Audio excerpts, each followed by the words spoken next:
Good afternoon and welcome to the Moving to Virtual Learning today.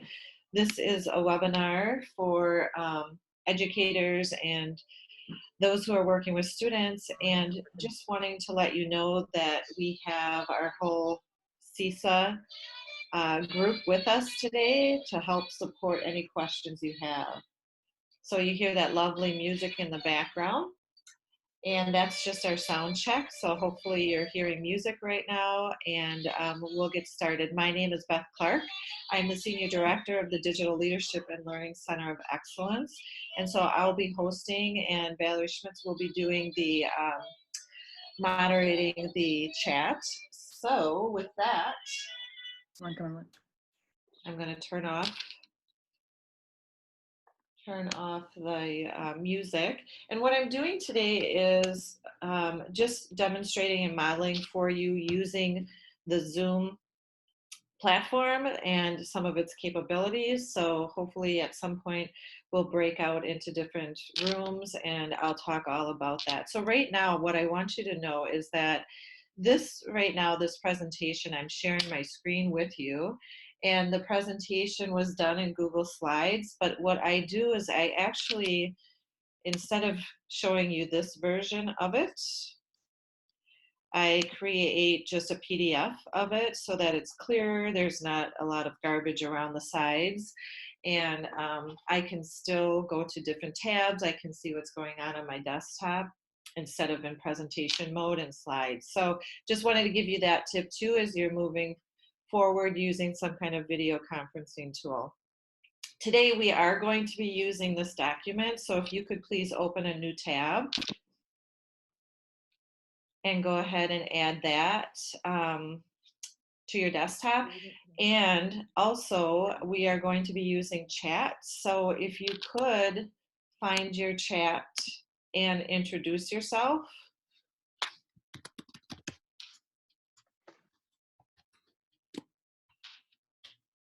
Just say hello and who you are and where you're from. That would be excellent. So we'll give you a couple minutes to open that document and introduce yourself.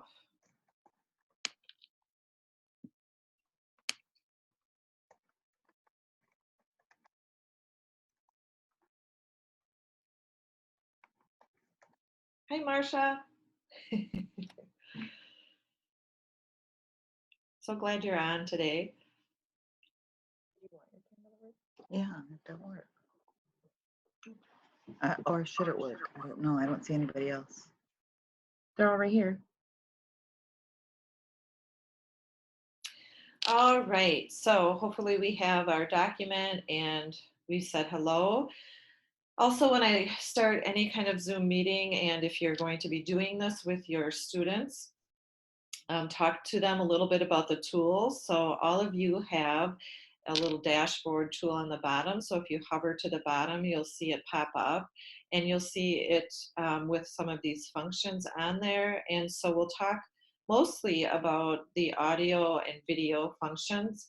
So during a meeting, I like to have the microphone, the audio muted so that we don't get background noises, but definitely invite you to be a part of the community, get your voice involved. When you are doing this with students, just so you know, sometimes you might have to have a protocol saying like, you know, I'm gonna call on you or we'll go through, otherwise they tend to be quiet. And so do we as adults, we tend to be quiet and we don't speak up freely. But the other option is, if you have a smaller group, is just say, I want to hear everybody's voice. I just really want to connect today and I want everybody to hear your voice. And so I encourage all of you to participate. So today, and because we have a larger group, the norm's going to be a little bit different, and I'll talk about those norms in a minute. The other piece is this video function here. Because we are talking about students who are typically in a social environment like school, and they're going to homes now, and they might start feeling this isolation away from their teacher and their friends and so on. So as much as we can have video conferencing where they can see each other, that's what we want. Now today during this meeting, this webinar, you certainly do not have to have your video on, but we welcome you to turn it on as well so we can see those bright shining faces on the other end. So the other function I typically talk about is the chat. The chat is really important in video conferencing in that we're able to connect with one another. You can put questions in the chat. You can add resources in the chat, ideas, anything like that. Just add to the conversation in the chat if you'd like. And we will bring that chat to life as we go through this meeting today. So here are some norms. Again, I share these with participants or with students as you would. So just a few things. I'm going to be sharing my screen. Now, if I was talking to students, and I'm going to welcome you as well, if you have something that you really would like to share and we need to see it, you certainly can share too. I would stop sharing and invite you to share. So, but typically, like I'm just going to be going through this presentation today, and so I'll be sharing my screen most of the time. Use the chat. We just talked about the chat a little bit. We may be breaking out into rooms. I really am hoping that we do that with this group today, so you can actually go through that process of going into smaller, more intimate conversations. That's really important too when you have a bigger group. So let's say that you have a classroom of 25, you can break those kids up into 5 different groups, and then they can have more conversation, and everybody's voice then will be included in those conversations. The one thing I say about when you break out into rooms is really to have some kind of accountability of the conversation that was going on. And so you can either share a document just like I shared with you today and capture those conversations, or just say there will be one person who will be sharing with the entire group when we all come back together and be talking about what was shared in the smaller groups. So we are using a collaborative document to share ideas, resources, and questions. And so that is what I shared with you. We'll take a look at that in a minute. And then please keep your mic muted to eliminate background noise as we go through. But I always say, feel free to unmute and talk as well. We love that. So here are our wonderful leaders at CISA 2 who are going to welcome you, Dan Hanrahan and Tracy Elger. Welcome everybody to the webinar today. I've been monitoring the chat. I'm Tracy Elger, Executive Director of Integrated Programs and Services for CISA 2, and I get to work with all the great consultants that are joining us today. We, like you, are moving virtually, and we're learning how to use these tools better. I would say I know how to use Zoom, but I'm a novice. I'm watching some of the chat, and some of you in the chat, and I know there's at least one of you because I met with her yesterday, hi Amy, is actually brand new to Zoom. So I'm actually wondering in the chat if you can put what is your comfort level even with using this tool. I know a lot of districts are using it, because as I've been watching the chat, it appears that some of you are using it on new devices. Some of you are not really sure even how to minimize the screen to go to open up the tab or another screen. So I want to make sure that we're aware of what the level of learners, to know whether we should start at the very basics or if you're already comfortable with Zoom. So if we could ask that in the chat. Other than that, I am looking forward to this webinar too, because as I mentioned, we're moving forward with doing some things virtually, and I want to be able to do this so that it's very seamless when we offer this to districts, as you are going to be doing this with kids. So thank you very much, and I'm going to turn it back over to Beth. Thank you, Beth. Thanks, Tracy. Yep.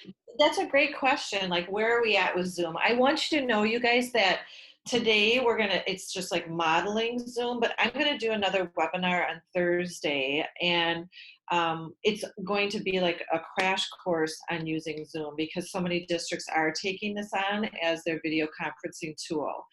We talked a little bit about Zoom as we went through. I want you to know that some districts are also using something called Google Meet. It used to be called Google Hangouts, but now they've changed it up a little bit. And so if you are using that as well, on Thursday we can walk through Google Meet as well. So just so you know, that's coming up. we'll dig in a little bit further into how to get set up and really best practices for video conferencing. I think that's really where we have to aim. So let's take a look. How do we find the shared doc? Let's put the shared, oh, Stephen put it in there. Thank you, Stephen. So it looks like it's pretty new, which is great. I'm so glad all of you were able to connect and get on today. So we'll talk more about Zoom as we go along. I want you to know that the CISA 2 team is all part of this.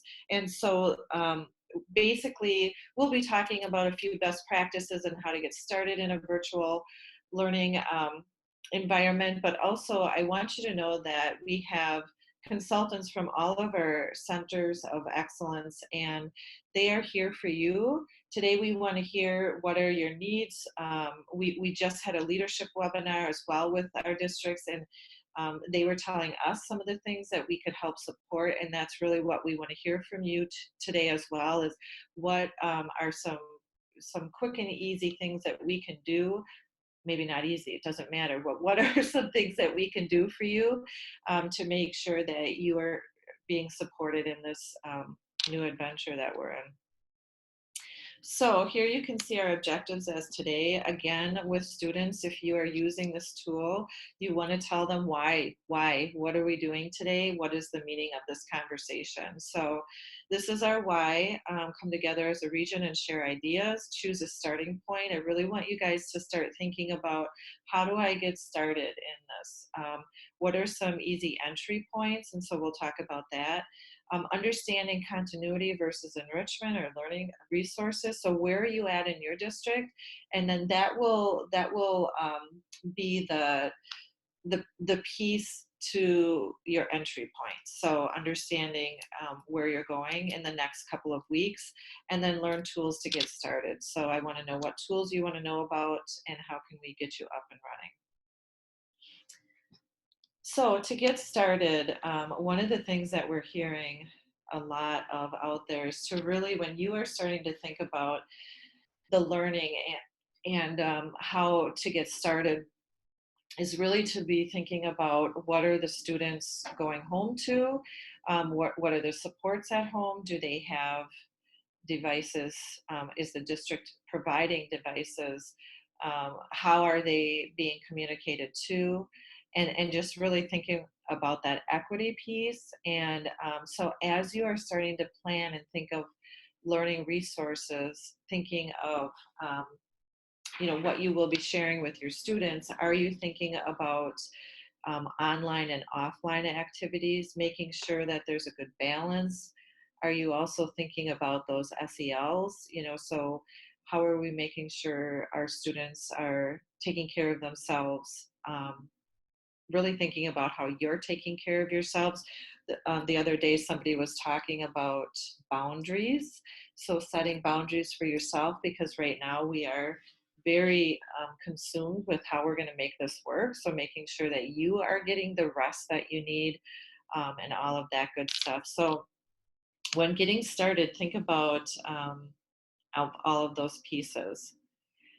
The second thing I wanted to talk about is communication. So the recommendation for early learners to second grade is really to do more offline activities. So thinking about how you have been communicating with parents already, and then thinking about how you can continue that communication or bolster it to connect even more if possible.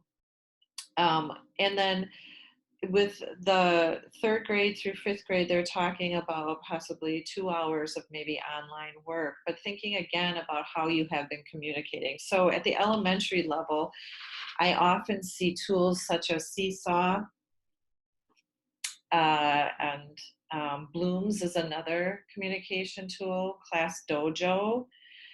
So how many of you have been using any of those tools before? And is there somebody who wants to speak up about those elementary tools that work?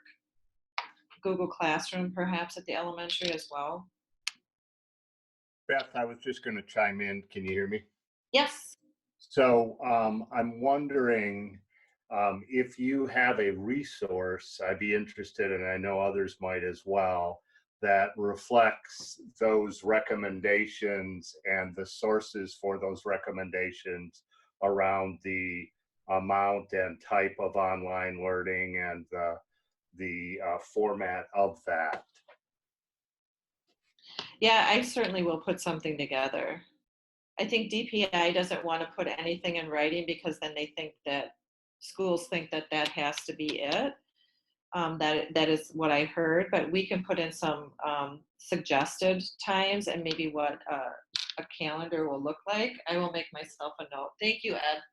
Yeah, and I think the other thing I would encourage us to include would be the sources for that information, so that we can connect people both to the information and the source that drives it, so that we can kind of be good consumers. I love it. Sources and times suggested. Yep. Great. So it looks like Class Dojo and Seesaw. We use Google Classroom. Excellent. Quizlet and Flipgrid. Marsha, good. Way to go. I'm working with Mount Horeb, so I like to see this.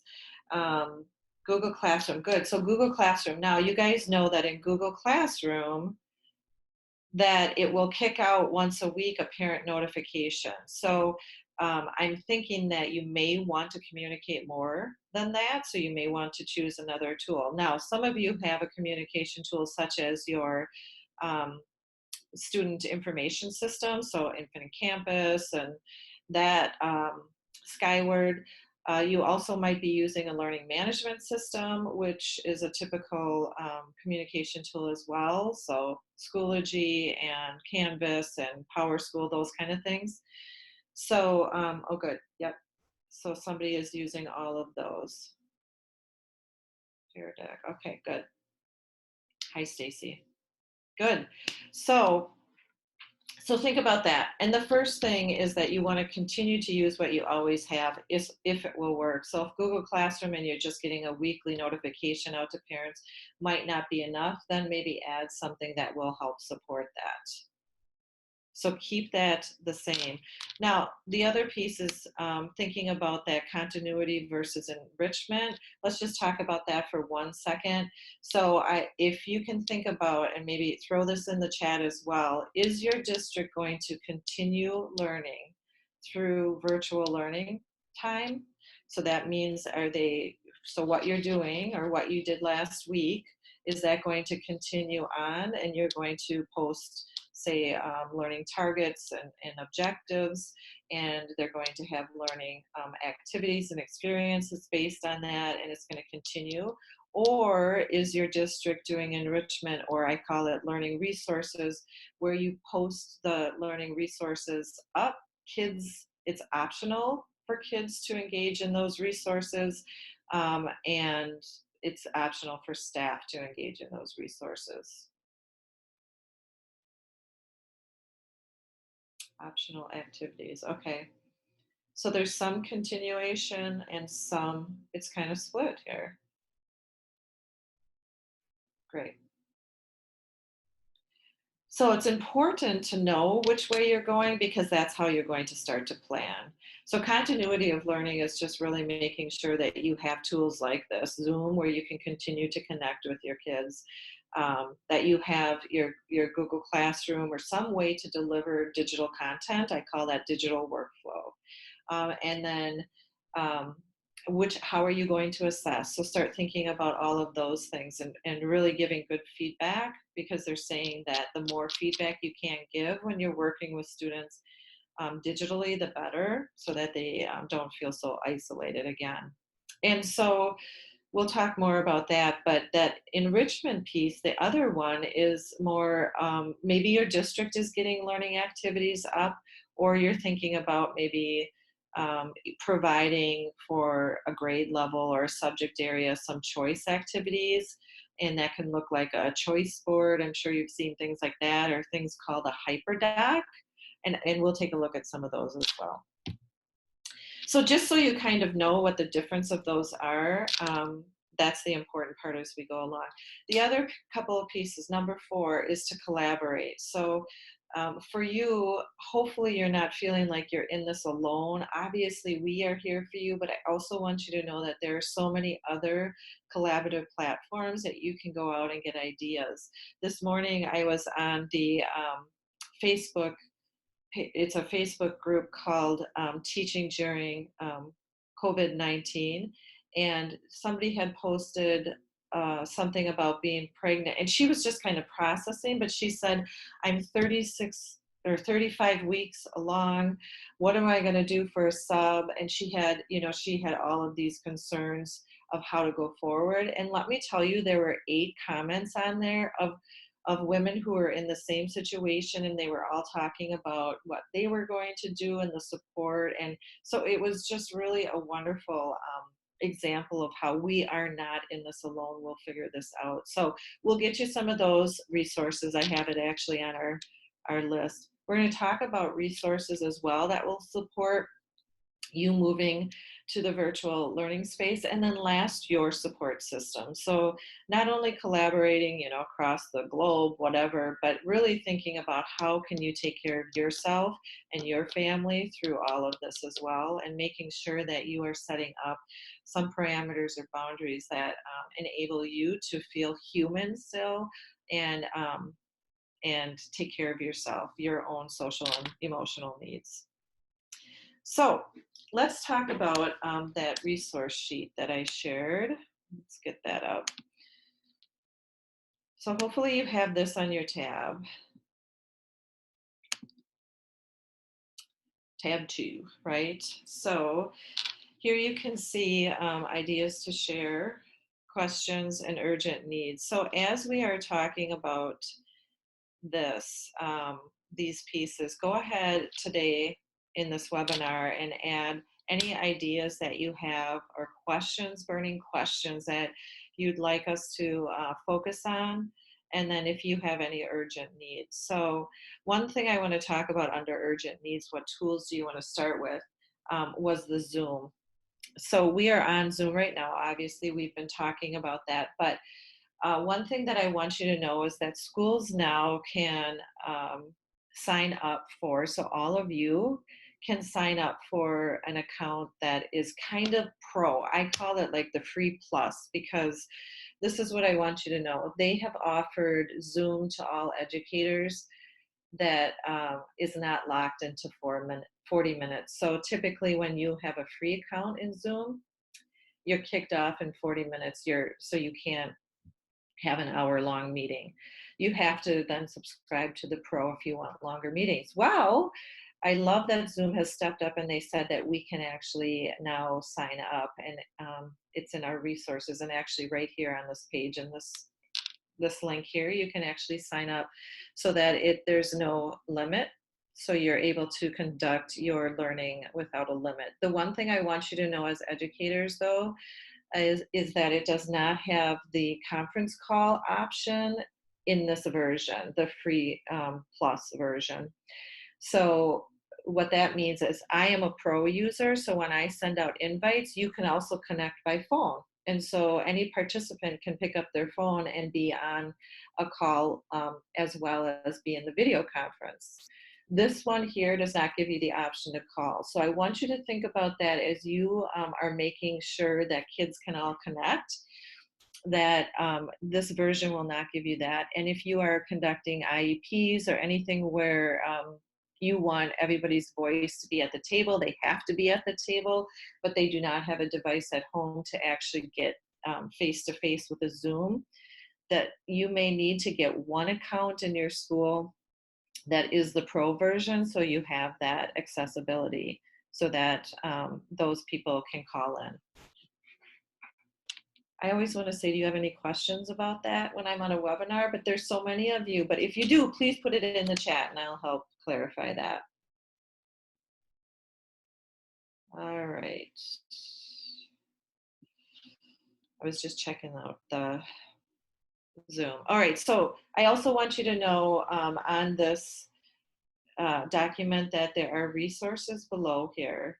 So, and we'll talk through these resources a little bit, and I'm going to get you on another document in just a minute. So we have EL resources, we have SEL resources, looks like general distance learning. The one thing about access right now, and hopefully as we're speaking about that with Zoom, that there is charters offering free Wi-Fi now for the next 60 days. So this is a link for those folks who, if you have that in your area, Spectrum, it is called, you can sign up for that as well. And please encourage your families to sign up for that. So let's go back to, so getting started as far as tools go. So the core tools that you want to be thinking about is one, the communication, which we just talked about. So remember that ongoing communication. The second is their digital workflow. So how are you going to get information back and forth? Will it be Google Classroom? Are you just using email?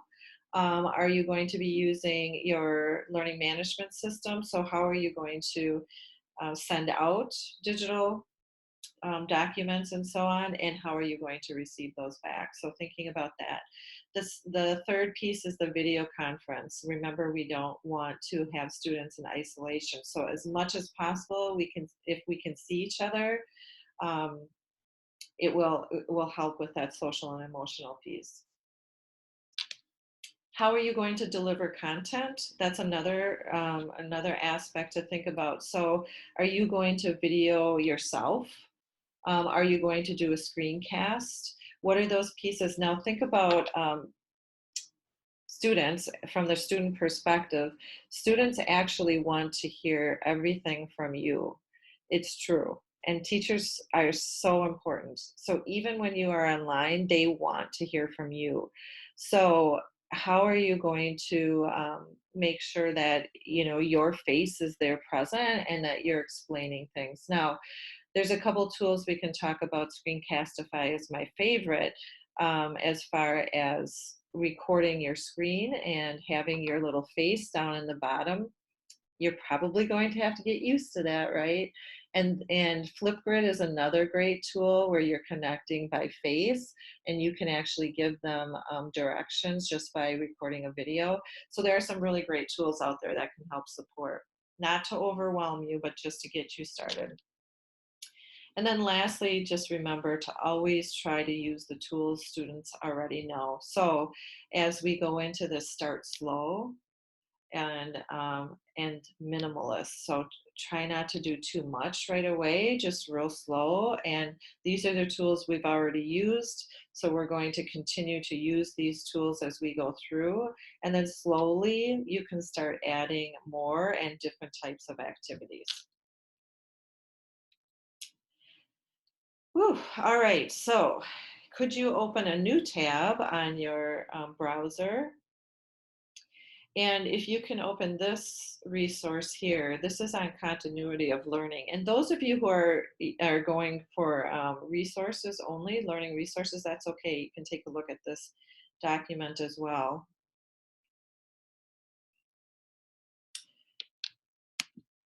How long can a video be on Flipgrid? So, yeah, Val, do you want to maybe go through the chat? But let me get to Marsha's question. So a video can be up to 5 minutes in Flipgrid. And when you're creating your topic in Flipgrid, you can choose how long. So if you're like, I want students to be concise, I don't want them rambling on for 5 minutes, you can choose for the video to be a length of 1 minute and 30 seconds. That's what it typically defaults to, just so that you know. All right, Valerie has put this document in the chat. So if you want to just click on that, you can go, or if you have it. And just so you know, Beth, some people are on iPads and we're not able to open both. So I did tell them that we'd be sharing this with them, and we can certainly add things to the document. So on the iPad, they're not able to open it. A couple of people were saying that they didn't have Google Docs on the iPad. There, not a lot. I mean, I think there were 2 people. If that happens, you guys, if you go to just your browser, Chrome browser, and put this in, you'll be able to see it on your Chrome browser, just so that you know. You don't actually have to have the app.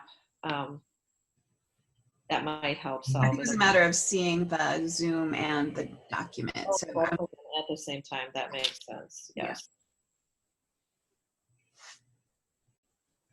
Okay. Well, then just stick with us as we go through it on our Zoom. So this document is just created for you to take a look at continuity resources. One of the things I wanted to show you in here, which I'm super excited for you to see, is this academic continuity plan.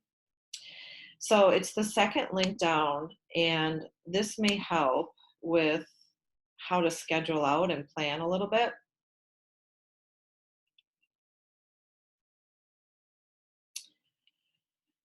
So this is kind of the bigger picture.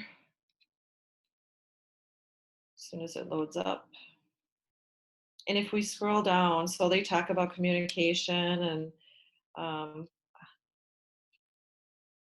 how you can continue that. But if we scroll down here to this, oh, as I scroll too far,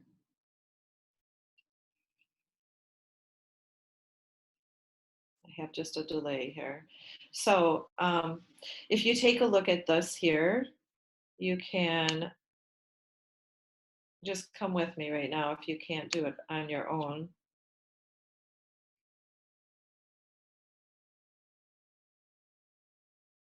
So it's planning documents, and if we scroll down, here's some check list items for you for parents and families. And then here's the academic team. So this is where I get excited for you. So here, if we click on this, this is an example of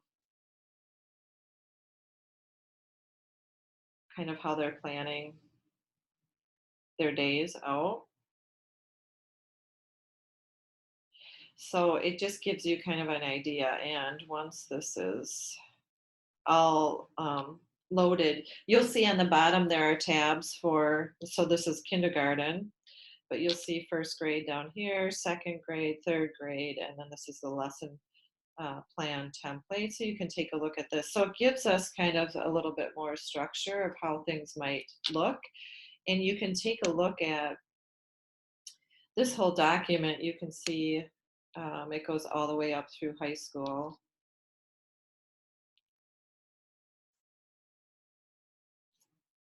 So they have some resources for us to use to support going forward in classrooms. So dig into that a little bit. I'm also going to share a folder from a meeting that we had with a Seattle school called Hollywood Hills in North Shore District. And they have been, this is what it looks like right here. They have been in isolation, I'm going to say quarantine, or schools closed for the last, I think, 2 weeks now. And so they were on week 2, and then they got the message that actually they were, instead of having continuity of learning, now they were going to more of that enrichment with learning resources. So I wanted to share some of this with you as well. So we'll dig into the folder at some point so you can take a look at some of these resources and how they set up their different grade levels. And what they did is they did a whole weekly plan. So once a week, they sent these out, and the families then would look over it. And the neat thing that I heard from her is that it was flexible learning. So let's say that the parents knew that on Wednesday they had something going on, it just wasn't going to work. It wasn't like, okay, you know, that's horrible and things are going to fall apart. It actually was, that's okay, do it when you can, that kind of thing. So there was real flexibility. I've also heard of some districts who are doing 1 day off. So they have 4 days of learning and 1 day to catch up on any of the learning assignments, let's say, or projects and so on. And then they have the weekend as well. So, you know, there are different formats of how you can do this. But again, don't work alone. Make sure that you can connect and feel like you're supported. This is the folder right here, Hollywood Hills. I still have to fix the sharing settings on this, so I want you to know that you'll be able to dig into that later, but this is the folder. So I'm back on the continuity of learning. So there are some supports right here. This online learning doctrine is great to look at as well, and so is this webinar. I love this webinar. It's from an instructional coach. And so there's some really good points, and because it is recorded, you can fast forward until there's a section that is really pertinent for you. So make sure you take a look at those. Now I'm going to take a break because I feel like I have been talking so much, and what I'm wondering is, let's take a look here.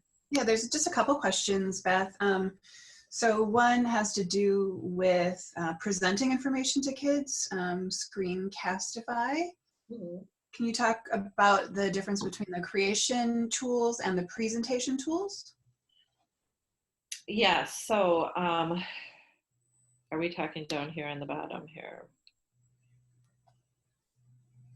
So presentation tools is kind of like using, you know, just like Powtoons or a slide deck, Prezi. So they're collecting information and sharing that.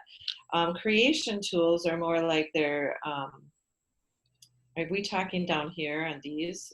Am I right? Creation? Yeah, and specifically Screencastify. So I know. Oh, right here. Yeah, so some teachers create videos and such in certain tools, and then how are they sending it? Are they using YouTube, Google videos? Yeah, you know what is so great about Screencastify? So you guys, this is my Screencastify extension right here. So basically you just have to do a search for Screencastify extension. It'll take you to the Chrome web store. And then in the Chrome web store, you'll be able to just install it. And it will install in Chrome just up here. These are all of my extensions that I can use. And so this extension right now, if I were to click on it, so let me just do a quick demo for you. So if I click on it, it's going to ask me how I want to set up my recording. So I am not even leaving like my main stuff that's on my screen. So let's say I want to talk about this continuity of learning document with you, and I'm not going to be able to see you. So I just want to explain what I want you to do with this. So right now this pops up and I can choose just the browser tab. So you just see a tab. But if you have links on anything and you're going to go off to another tab, make sure that you use desktop.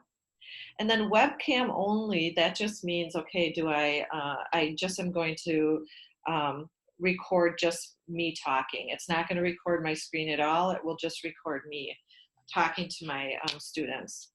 So the microphone, make sure your microphone is working and you can see it here. It is. And then embed webcam. This is important, teachers. I know we don't like to put our pictures on stuff, but it is important that the students see you. So you click on embed webcam and it'll stick it down in the corner. So as soon as I hit record, let's see if this will all work with the Zoom going. And then this, if I hit record, it's going to ask me to share my entire screen, and then it's going to count down 3, 2, 1. Come on, you can do it. It's thinking about it. Oh, there it is. So it's recording now. It had a little hard time with the 3, 2, 1. You will get a 3, 2, 1 that'll pop up so that you can get ready. These tools over here you can actually use during your video. So let's see if I wanted to draw across something. You can do that. You can get rid of these tools as well. When you're recording, you don't have to have them up. So I'm recording now, I'm talking about, so let's take a look at what Agilix is offering, some free resources. I want all of my students to go into this. this part, and I want you guys to take a look at X, Y, and Z. And so enjoy this work, and I will see you soon. Peace out, right? And then I stop sharing. And what this does is it records everything I have, and it will go to my Google Drive. So when you first sign up or when you install Screencastify, it's going to ask you to connect to your drive. And so what it's doing right now is it's recording and processing that video I just had, and it's going to add it to my drive. Hello, bonus, right? Because as soon as it's in my drive, what does it have, you guys? A shareable link right there. So make sure you're, and it does typically have your share settings to view, of course, because it's a video, and you can share the link through your classroom. You can share the link on a hyperdoc. You can share the link in an email, however you want to share the link. And here it is. So Screencastify. How was that, Valerie? That was wonderful. And then there was just a clarification between the difference between Zoom and a Castify. So we were just saying in the chat that Zoom is sort of more for a synchronous conversation, although you can record in Zoom. Yes. And Castify is exclusively for creating the videos. Yes. Yeah, for sure. What I love about it, because you can record in Zoom as well, but what I love about a Screencastify is that, you know, it has those little tools. It's quick. It's on my bar. You know, it's on my Chrome bookmark or my bar there. And all I do is click, boom, I'm in recording. So it's super, super fast. Another one of my favorites, as long as we're up here, is this one here. It's called Awesome Screenshot. So between your Screencastify and Awesome Screenshot, now this one will record video, but I don't use it for that because I love my Screencastify. But you can actually click on this and you can capture, you know, I know that a lot, you know, okay, so a Mac has Command-Shift 4 or 5, and you can do that and it saves to your desktop. Check this out though, is if I just want to capture a selected area, you can choose what you want to capture. So I click on this quick. So if you guys are trying to create kind of a, like a demonstration document or some kind of directions, and I want you to check this out and it's not popping up, maybe I need to get out of some of this. It would be good. But what this does, if it doesn't work, it's fine too, is, here we go. Let's try this. So I will capture a selected area. And what I love about this is I can capture the whole screen, whatever you guys decide. This pops up here and I can immediately annotate this. So if I'm saying to my students, I really want you to focus on this one area, I can take an arrow and say, check out Tuesday. It's kind of a big arrow, but there you go, right? Or I can take a shape and circle something real quick. Okay. That's kind of big, but you know, you can work with this. And I can undo, I can write a little note. I can say, check this out with some text and so on. And once I'm done with that, I click on done in the top corner. This pops up and it's asking you what you want to do. This is what I do, you guys. This is the easiest thing. I right click on it. I now copy this image and I stick it in my document. Now I can't in this one, but let's say that we were on our document. I can quickly just stick a image in my document. So those two tools are very helpful when it comes to explaining things. Now, obviously, Screencast will get a picture of you. It'll capture you. This is just more capturing your screen. And is that a free tool too, Beth? This is, yep. Thank you. So Awesome Screenshot and Screencastify. That will get you going as far as directions, instructions, anything like that. The other great thing is as your students start getting aware of, you know, kind of used to their own tools and so on, if they've used this, great, but at some point when you're comfortable, you can introduce Screencastify so that they can actually talk about their learning. But obviously Flipgrid is another tool that is awesome for that. The difference between Flipgrid and Screencastify is that Flipgrid cannot record the screen. So as students are talking through work, like let's say math or anything that they have digitally on their screen, they can capture that through Screencastify, but they can't capture that through Flipgrid video. Woo, there you go. Little tool tutorial. All right. So let's do this. What I wanted to do is to show you how to do, to actually immerse yourself into breakout rooms for a second. So we are in Zoom right now. What I am wondering is if we can go into our Zoom breakout rooms with this document. If you can't access it, maybe somebody who's in your group can record. So in each group that we break out into, could you please have one recorder and just write down, you can talk about ideas to share, you can record some ideas, and then any questions that are burning that are popping up for you right now that we can help support. So are you ready? We'll break out, just so that you know, I should tell you, as you are talking to students. So they're going to want to know what they do in the breakout room. So make sure that you're clear about the instructions. They want to know how long they'll be in the breakout room. They probably want to know who they're going to be with. And Zoom lets you do breakouts in two ways. One is that it will just break them out randomly. And the second way is that you actually can put them in groups. So it's totally up to you on how you want to do that. Today, we're just going to break you out randomly, just so you know. And we'll do this for, let's do it for 8 minutes. So you have time to connect with people who are in your groups. At this time, when we go out into the breakout rooms, I ask that you do unmute, of course, so that you can talk to each other. And then the other thing is that hopefully that you can turn your video on so that you can see each other at this point. So here we go. I'm going to go to breakouts, or maybe not. Yeah. So Beth, I just also wanted to remind folks that when you're in the breakout room, Yes. it will pop up and tell you when there's a minute left and you need to go back to your main room. So when you're setting up the breakout, you always have to keep in mind that there will be that extra minute once you call people back.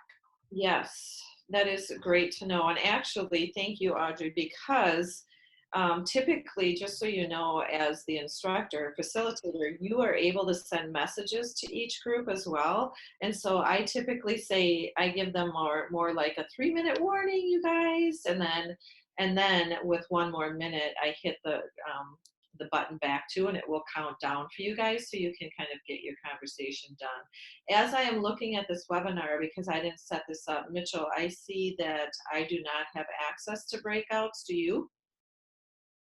As a host?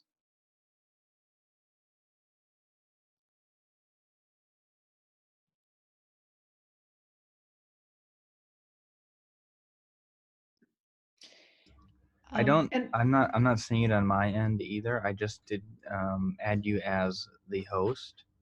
So you should have supreme powers now. Typically, when you set up breakout rooms, you have to do it as part of your initial setup as an advanced feature that you will be using breakout rooms. You have to log off and log back in, and then it will be there for you. That's for me. Sorry. Yeah, and I'm not going to do that for you guys. So because Mitchell set this up, whoever sets up your meeting, just so you know, before you go into, let me see if I can bring up my Zoom. I want you guys to know this, but I will do this on the webinar too on Thursday. I want you to know that in your settings, you will set up, it's just a check that you want to do.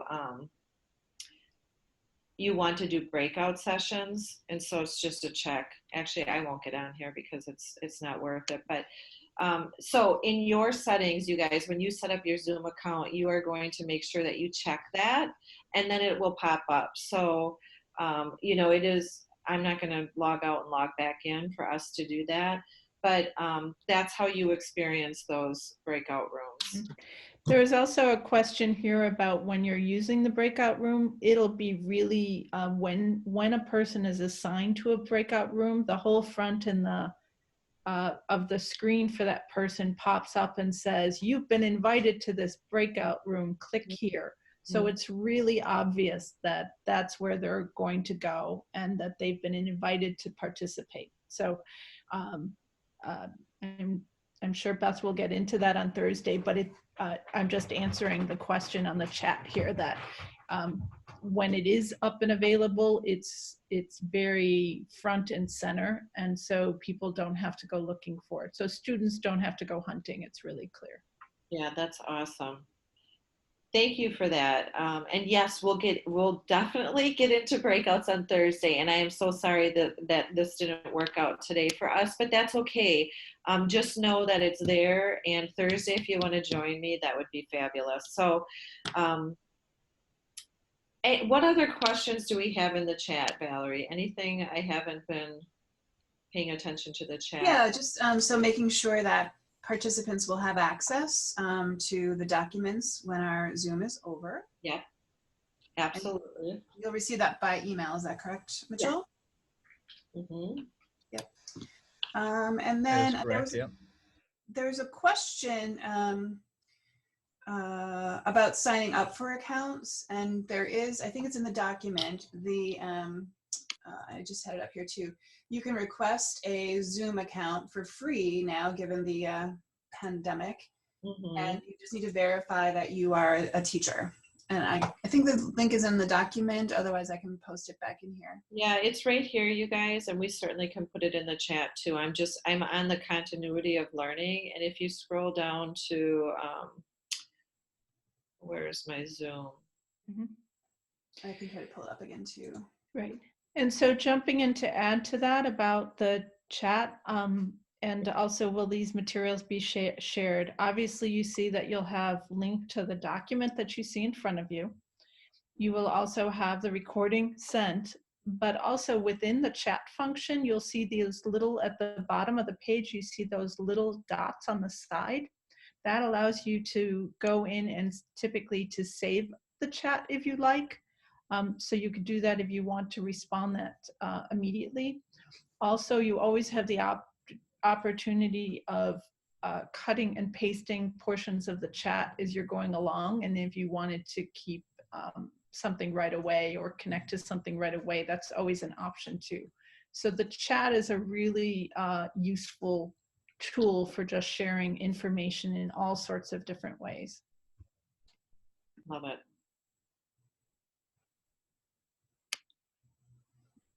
Yeah, all right. So I put the Zoom link just at the top of this since this is really, there we go, nice and big. And there was just a sort of, I guess, systems question earlier on about whether or not this has been shared with curriculum coordinators, as districts might be making a transition from just supplemental materials to full-on virtual teaching.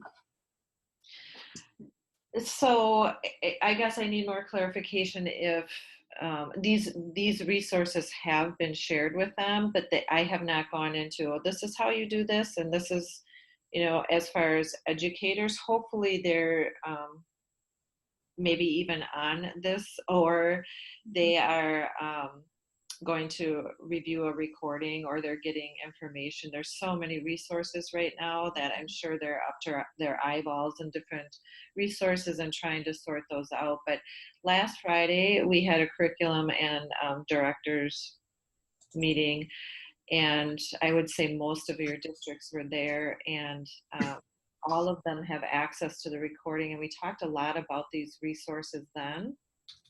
Absolutely. And I think it's fair to say that a lot of districts are navigating these very new waters too, and waiting for guidance from the state. There's, some rumblings that the closure might be much longer. And I think a lot of things are really in the sort of planning stages right now. I think that's fair to say. Absolutely.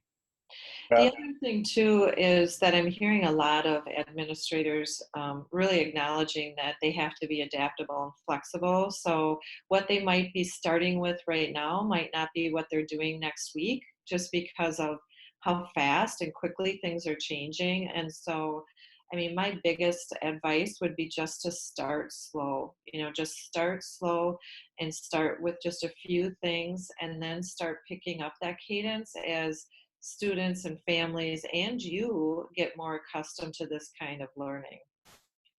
Beth, this is Ed. I just wanted to also share, I think there's, and I concur, I think that's a great suggestion that we need to start slow and do what we can, and we'll learn a bit along the way because we weren't anticipating this immediate need to build these skills.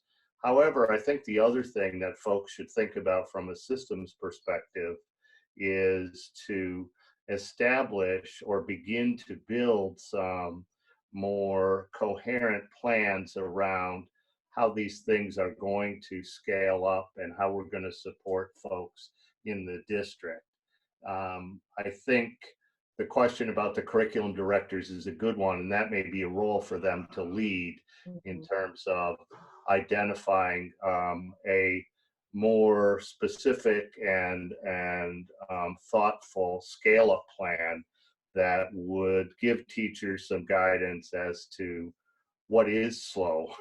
You know, what kinds of steps could we reasonably anticipate trying and scaling? How will we build internal expertise that will be available to teachers to support their work, and then scale incrementally as we can. It's going to be way imperfect, but I think capturing at least some kind of a plan to lean against will be helpful in avoiding some of the chaos of everybody going on and doing it 10,000 different ways. Mhm.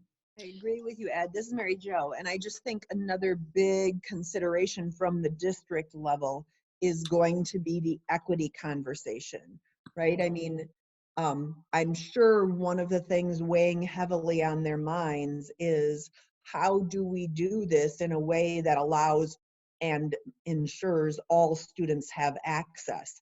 And I'm not sure we have the statewide infrastructure to do that. And so I'm sure that's one of the concerns with creating a situation where it's, you know, kind of a continuity of learning or kind of a required learning opportunity for all students, because whereas just offering up some resources, that's a different lens, honestly. Yeah, absolutely. And there are a lot of questions to be considering. And one of the things I just want to, if you go to your continuity document here, DPI is putting together a lot of resources for this. And just so you know, last fall, some of your districts have been planning for virtual learning time just because of our snow days, right? And our cold days and our flooding days, right? And they all accumulated last year. So DPI had put out a new way of learning, which is virtual learning time. And some schools started to take that on, and that work started last fall. So there is a template for planning, and this helps support with questions. And so if your district, and I know as an educator, you may or may not know if there's a plan in place yet for this, but you will see that there are 7 different ways and considerations to be thinking about with planning. And this document will take your district through it. Just so on a system perspective, DPI has put together some resources for that. Locally, though, just so you know, it looks different everywhere locally. So because all districts are locally controlled, and there are no mandates on turning in a virtual learning plan or anything like that at this point. And that's why when I talk about going slow, it's really talking more about as far as the educator and the student goes, is not bombarding them with 20 hours of work, right? So when we talked, and Ed, we talked a little bit about those considerations of hours and what is appropriate for digital learning. I'll tell you one thing, virtual learning schools who have been doing this, they have schedules where students are online most of the day. And of course they have breaks and they have exercise, times and so on. But that's not what this is about. So as schools are starting to kind of formulate what that looks like, try to stay away from comparing yourself to a virtual school. We're not there yet. And that would take months of getting to that point. What I want you to think about is planning half the type of work that you would do face to face with your students, and making it really engaging and fun right now at this point. I would say for the first couple of days that you are getting used to it and the students are getting used to it, make sure that there's a lot of communication pieces and feedback for them, but that there's engaging activities. For example, the Seattle person who shared her work, or the principal last week with us, she was saying that every day she kicked off with a story time, and then she also did like a Google Doc, like she'd have a special question of the day of what it was, and so all the kids could engage in that. So, what was your favorite so and so? And so she was engaging with them with a video, and also, I guess she called it the thoughts of the day, and then I think she read a book, and then she did the question of the day as well. So those kind of things to get started. So not high stakes right away. But you can start moving into more higher stakes as you go along. We have a link for Thursday's meeting yet. We do not. But I will get that to everybody. So the conversation on Thursday, the webinar, will be about, and it will be about let's just call it like best practices, but really how do you use Zoom and video conferencing in general, so Google Meet, and how do you set up your room and environment, and how do you support students to do the same at home? Because they might have things running around, they're going to have pets, they're going to have other siblings, and so how do we help support them to create a good learning environment for themselves too at home? So all of those pieces, 1 p.m. on Thursday, and we don't have a link yet, but that'll be coming out to all of you. I am just looking at our chat. Sure, there was a couple of questions. Will everyone receive an email? And that will go out via the normal channels. Is that correct, Mitchell? Yeah. And Beth? Yes. Yep. And then also, is there a limit to the number of people who can join the webinar? We just have, yes, we have a limit of 200, I believe, on our pro account. Yeah, I believe so. Unless that has changed with this.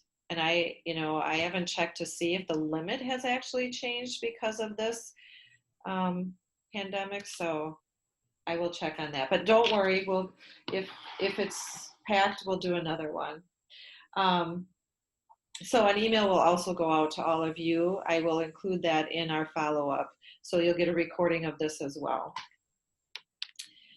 So we are at 2:35. We weren't able to break out. We'll do that on Thursday. But one other thing I wanted to share with you. So what we have been doing in our classes so far with digital learning is either we are creating technology-rich classrooms, or we're starting to use blended learning classrooms. The difference with blended learning and technology-rich is that with blended learning, the kids are actually, you might have seminars, like a small group doing this and a small group, but they're actually learning content from an online tool. So some of us have been doing that. Some of us have been using Flipgrid and have been using Padlet and all these other pieces. That's technology-rich. So two things have been going on. Now we have immediately gone to online learning. Okay, so that's where we're going in our digital spectrum. So in that piece, you can see there's some resources right here for you. The one that I created that I just wanted to talk to just briefly about kind of setting up learning opportunities for students online, and thinking about kind of the structure of what that might look like. So here's your planning pieces. We've been talking about that during this webinar. And then what we do here, what I do in either my learning management, this could be in Google Classroom, but I kind of set up this workflow that goes like this. I call it the learn folder. So what do you need to learn in this experience? So that's where I put in my content and instructions. So, and I try to be very cognizant for learner variability. So using some of the UDL principles, like I might do a video like you saw, Screencastify. I might use visuals, just like I captured with Awesome Screenshot. I might also do something in writing, so I'm supporting it with text. So they're seeing different representations of what will be going on and what they need to do. So you'll see that in this learn part. So that's my learn folder, all the information they need to know about learning. Then how are they going to engage with that content?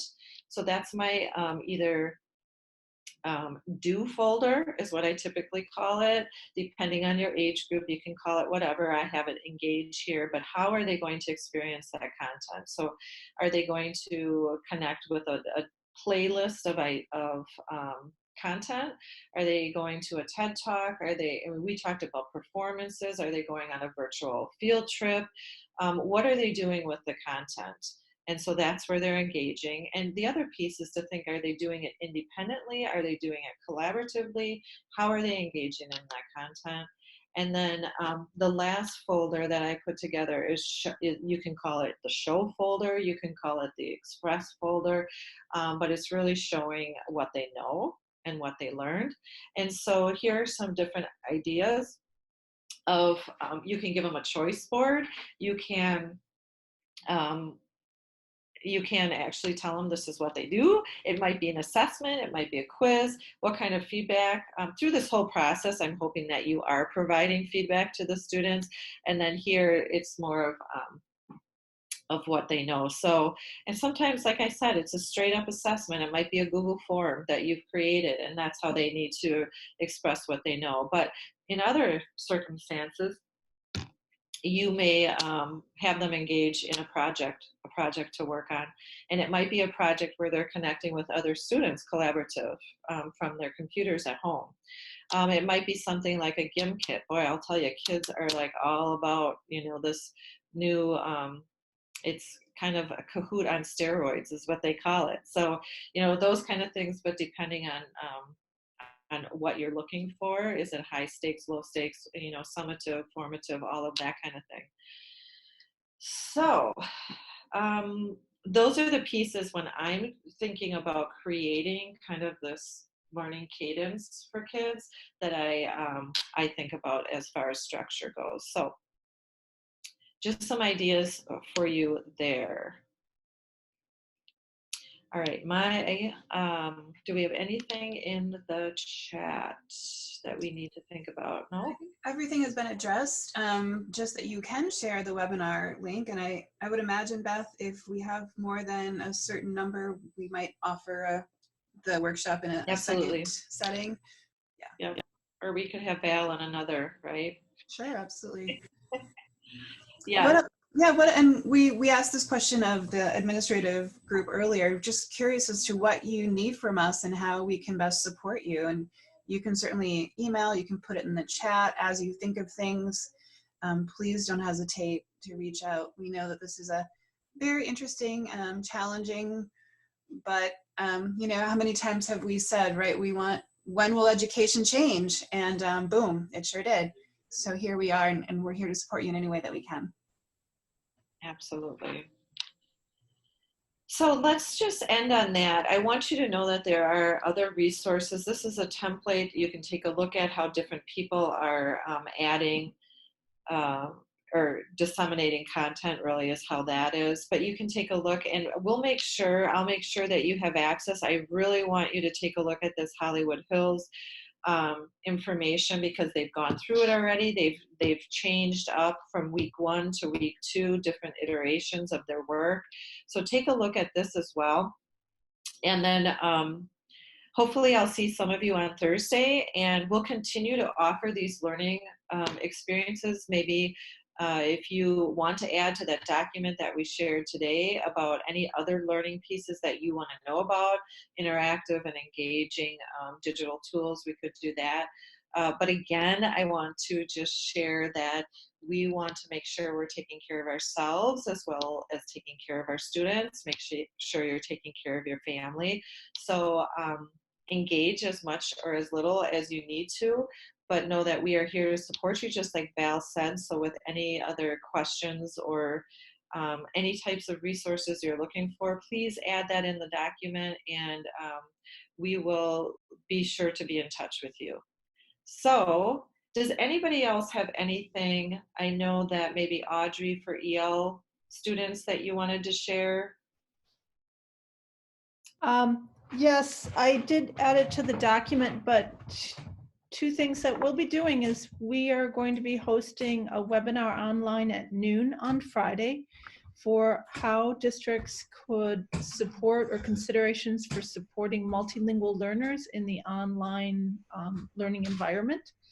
And then we will also, among the language and cultural team of Terry and Robin and Kimberly and myself, we will be hosting online office hours next week from 9:30 till, and weeks beyond, from 9:30 till 11:30, Monday through Thursday. And on those dates, folks can call who's in office that day to help problem solve very specific things that they might need or want when they're thinking about the particular multilingual learners within their school or district context.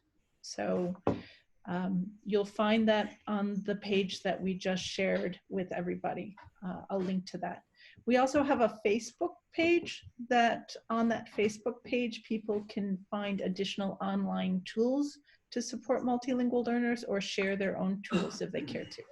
So thanks for opening up for that. And feel free to connect with any of us for learning more or finding out more about any of those materials or the webinar. Fabulous. Thank you, Audrey. And just want to jump on that too as well. Thanks, Beth, for also mentioning that we're going to continue to work on resources and those sorts of things for teachers. And I know some are probably hoping that this is going to be sort of a short-term thing and life resumes as normal beginning in April. Governor Evers did hold a press conference while we were in our meeting, and he has extended the closure of schools indefinitely until they decide the time that is safe for students to return. So we should actually plan for at least the rest of the school year. Hopefully it's earlier than that, but I'd rather plan for worst case scenario than hope that life resumes normal after 2 weeks when it may not. All right. Thank you for sharing that. That sheds a new light on the situation. We absolutely have to plan for a longer path. Okay. And with that, one more thing before we close out. We are creating teacher groups, and we will get those out to you as well, so we can collaborate in CISA 2 as far as sharing resources and lesson plans. So that will be coming as well. So I know that all of you are anxious to get back to your work, so thank you so much for all that you're doing for your students, your families. Take care of yourself, stay healthy, and we'll be in touch. Let us know what we can do to support. Have a great afternoon, everybody.